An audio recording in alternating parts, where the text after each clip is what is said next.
Creole is such a vivid and rich language, and it's part of our heritage as Caribbean people, you know. It's a language that our foreparents, the old slaves and so on, who'd lost their language after they came from Africa. It's a language that they struggled to create, and it's a rich and, vibrant language. And lots of West Indian poets now use Creole as a natural part of their poetry because it's an asset. It enriches your poetry because instead of only having English language now, straight standard English, you also have Creole, which in any case is the language that you were brought up with. It's your mother tongue. It's the language that people speak every day in the markets, at home, the language that you would hear, your mother speaking to you in, your friends in the playground. So it's natural to express yourself in Creole also.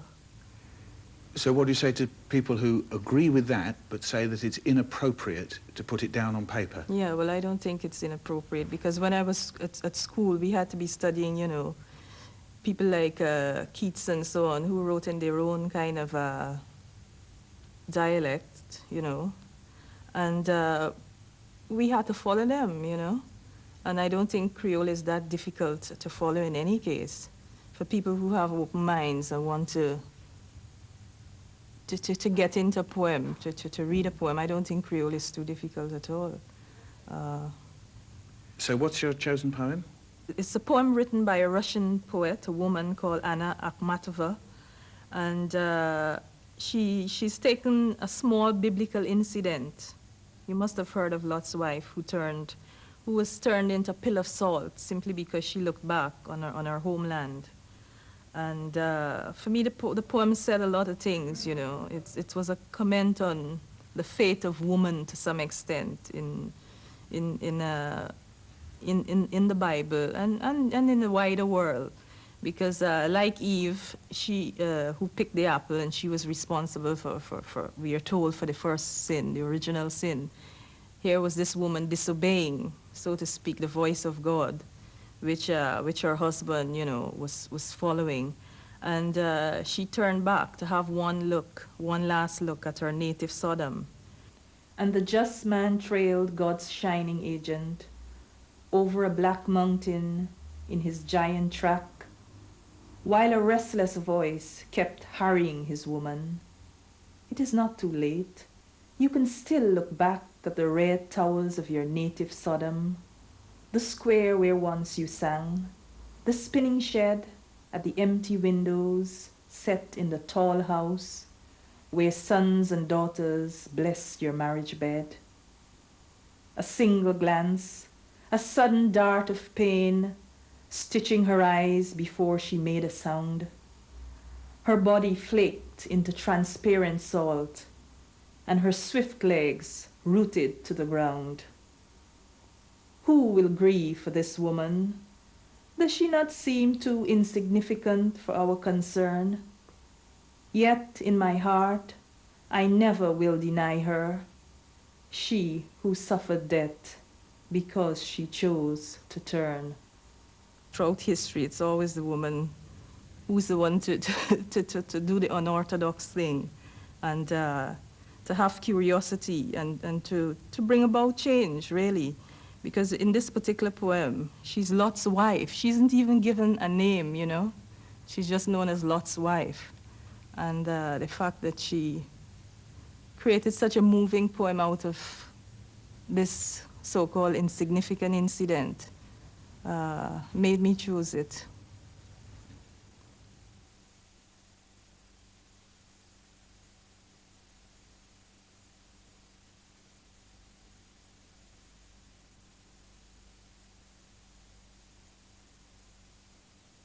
One, two, five. Train spotter, train spotter, train spotter, train spotter, train spotter, train spotter, train. He's got the anorak, he's got the duffel bag, he's got the big notebook and a pocket full of pens. Fountain pens and cartridge pens and all those flipping biros. Yes, all those flipping biros. Cause Derek's ready, Derek's ready, Derek's ready, Derek's ready for the red light, orange light, green light, go whoosh.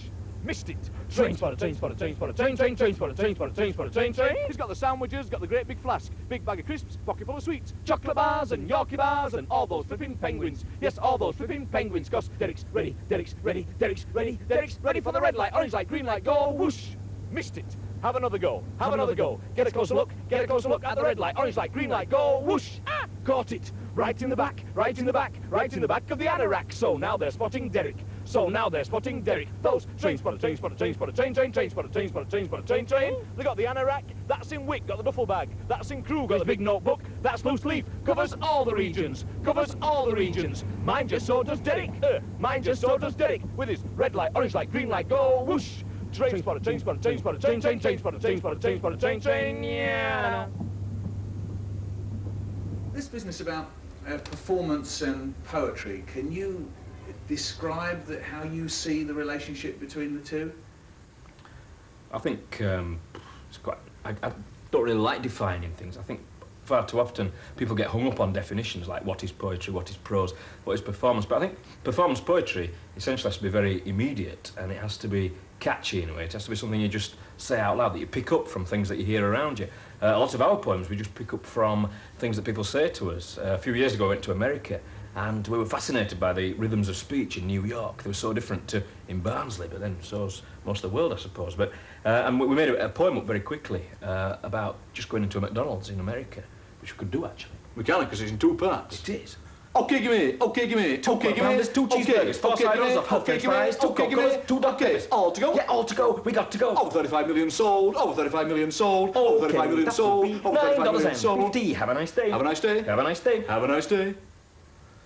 Because we couldn't stop saying it when we got back. Okay, gimme, and have a nice day, and all those things were going round and round in our heads. So we put them into a shape. We gave ordinary words a new shape, I suppose, and made them something special, I hope. Because to me, the earliest ever poetry wasn't written down. It was celebration.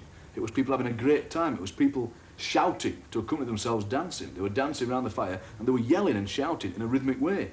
And poetry was joyful. And then that's been taken away by, as ever, by the people who can read and write. Take it off the people who can't read and write and say, well, we can read and write, we'll have it, and it's very important, and you can't touch it because you can't read and write. And so there's this written tradition, which is important, but there's also this oral tradition, which is much more important, much longer, and which I think we're part of, as you can see by the jumpers. That's right, yeah.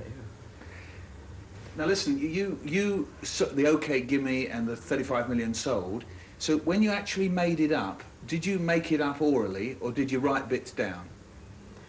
A little bit of both, I think. The phrase "okay, gimme" got stuck in my head. I just couldn't stop saying it when I got back from America. And "have a nice day," and that seemed to be the beginning and the end of it. And then I just jotted it down. I actually wrote it whilst driving in my car between Pontefract and Castleford. I think quite a lot of poems are written on that stretch of road. I'm not sure, but I had to stop near Pontefract Racecourse and just jot it down. That doesn't often happen with me with poems. It's usually quite a long job to write a poem, lots of crossings out. But that one just came out because I think I'd heard the words so many times and they'd been going round in my head. I just stopped them and they came out in that order. And then at the time, there were 4 of us working together in a band called Circus of Poets, and I think the process was just that we almost made it up. You showed us the OK Gimme written down for one voice, and then when I said, well, what happens if I start saying OK Gimme, like a kind of ground or a bass or something, and then somebody else leapt in over it, and eventually it got orchestrated, if you like, but it started off through 4 people messing about with their voices and seeing what they could do with just a list of words. I also think performance poems should be catchy, if not infectious, so we quite often use that one as a starting point to get a group to make up their own performance poems. We teach them the words to that in 2 big gangs, get them all shouting it. I think the most we ever had doing it was about 500 pupils at a school in Newcastle. And then we say, OK, split up into little groups and make up your own versions of that poem about Friday nights in Newcastle or neighbours or whatever you want to write one about. I think also the audience are an essential part of the process almost. You can try it out with an audience and see what sort of response you get, and you often change it as a result of what they say or how they react to what you've just said to them.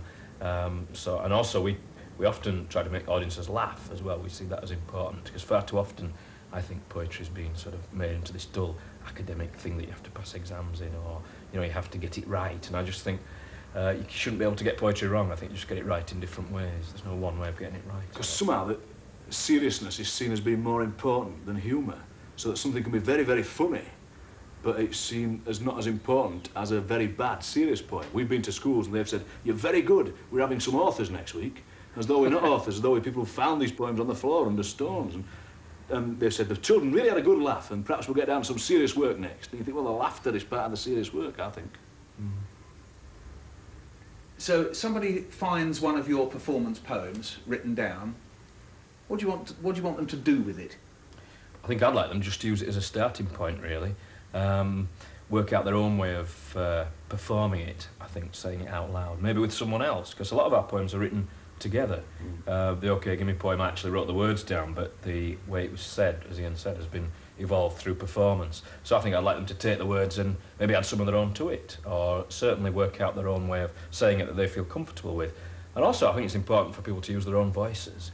When I was at school, poetry was always read in a special reverential poetic tone by a teacher, Mrs. Roach, and I think you should speak in your own voice. We speak in Voices from Barnsley, and I think that's quite important to us, and I think it's quite important that people should use their own language from their area or from their country or whatever, and that should be part of their poetry. When you say you wrote it together, how do you write a poem together? I think it's much easier writing with somebody else than writing on your own. It's particularly funny stuff. If you're sitting there on your own trying to write a funny poem, you can't make yourself laugh. But if we try and make each other laugh, we've often done that, and often sat down and wrote 3 or 4 at one sitting, of which perhaps one is good, but the first 3 are us getting into the mood and getting into gear, and the 4th one is often the one we keep, I think. And also I think that can help to knock on the head one of those big lies about poetry, which is the lie about inspiration, that you have to wait to be inspired, and therefore you have to be a special kind of person who is inspired to write poems. And I think you can make poems, and you can make poems with other people, like you might make, I don't know, a model or a picture or, I don't know, anything really. And I think you can make poems with someone else. You can say, we are now going to sit down and write a poem about train spotting or about watching paint dry, and then you'll sit down and do it. Okay, let's go on a bit. What poem have you chosen by somebody else? Well, I've actually chosen a poem by Anonymous, the well-known Barnsley poet, and it's called Summer Is Coming In. And it's the first poem in most poetry books, because it's apparently the first written down English poem, I believe. And I chose it partly because reading it out loud in our Barnsley voices, it sounds really nice. It sounds very kind of clunky. And whenever I've heard it on the radio or the television, it's always spoken by people who speak in received pronunciation accents, and that's how people think, or used to think, poetry should be. Whereas, in fact, Wordsworth, for instance, had a strong Cumbrian accent, and he'd have rhymed water with shatter. He'd have said water and shatter. And so we try and read it in, to start with, straight in our voices, our language, and then we've just messed about with it and tried to create a sort of very fast performance poem out of it, because I think originally it would have been a performance poem of the type where people just sat around and sang it to each other. Summer is a-coming in, luda sing cuckoo, groweth said and bloweth med, and springeth the wood new, sing cuckoo. Awe blitteth after lamb, looth after calvicoo, bullock starteth, bookie verteth, merry sing cuckoo. Cuckoo, cuckoo, well sings thou, cuckoo. Next week thou never knew. Sing cuckoo, new, sing cuckoo. Sing cuckoo, new. Summer is coming in, summer is coming in, summer is coming in, summer is coming in. Luda sing a cuckoo, luda sing a cuckoo, luda sing a cuckoo, luda sing a cuckoo. Instrumental break.